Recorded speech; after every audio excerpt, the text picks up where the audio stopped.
Hansel and Gretel by the Brothers Grimm. Pictures by Eloise Wilkin.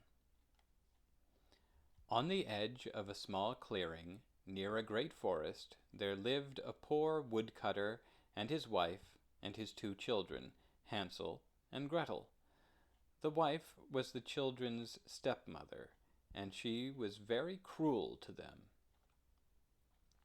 They had always been very poor, but one time there was a great famine in the country, and the woodcutter could not earn even enough to buy any food for his family. The poor woodcutter worried day and night. Finally he said to his wife, "What shall we do? We will surely starve. The food we have left is not enough for the children, let alone for us." "I have a plan," the stepmother said. "Early in the morning we will take the children into the forest and leave them in the thickest part of it.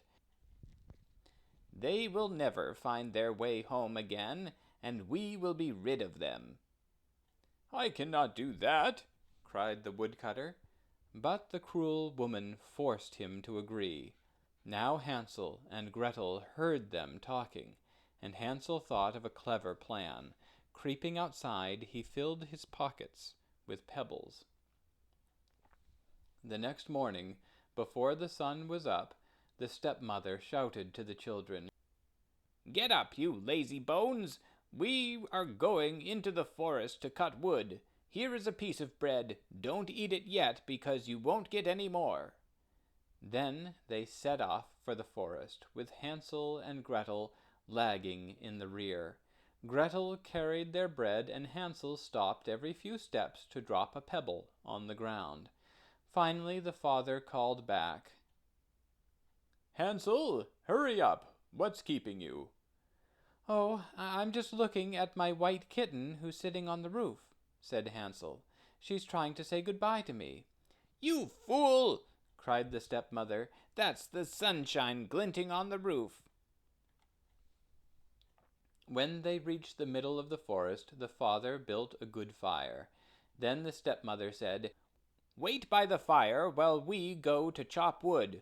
We will come back to get you." Hansel and Gretel fell asleep. When they woke up, it was night. Hansel comforted Gretel, who was frightened by the dark. Then, when the moon came up, they could see the pebbles that Hansel had dropped, and they followed them all the way home. When they got home, the cruel stepmother planned again to get rid of them, and the next day they all went once more into the forest. This time Hansel was not able to collect pebbles. He dropped breadcrumbs instead. But when evening came, they could not find the breadcrumbs. The birds had eaten them. All night they walked, and all the next morning. Suddenly they saw before them a little house, all made of gingerbread, with windows of spun sugar. They ran toward it eagerly. Hansel ate a piece of the roof, and Gretel ate some of the window. Then they heard a voice saying, "Nibble, nibble like a mouse. Who is nibbling at my house?" The children answered, "It's only the wind," and they went on eating. Then the door of the house opened, and an old woman came out, leaning on a crutch. The 2 children were very frightened, but the ugly old woman spoke very sweetly. "Do come in," she said. "You must be very hungry and tired, for you look as if you've come a long way." Then she led them into her house. There she invited them to sit down to dinner. They were so hungry that they ate everything on the table. When they had finished, the old woman put them to bed in great comfortable beds. Now, although the old woman seemed so kind, she was really a wicked witch who ate little children. So, while Hansel and Gretel were sleeping, she was thinking of the fine meal she would have. The next morning she awakened Hansel and put him into a cage. No matter how he begged to get out, her heart did not soften. Then she woke up Gretel and put her to work. "I'm going to eat you both," she said, "but first you can do some of my work." So poor Gretel had to carry water, chop kindling, scrub floors, and sweep the rooms. Gretel did not get very much to eat, but the best kind of food was given to Hansel, for the witch thought he was too thin. Each morning she asked him to stretch out his finger so she could feel how fat he was, for she could not see well. But Hansel stuck out an old bone, so she thought he was not growing any fatter.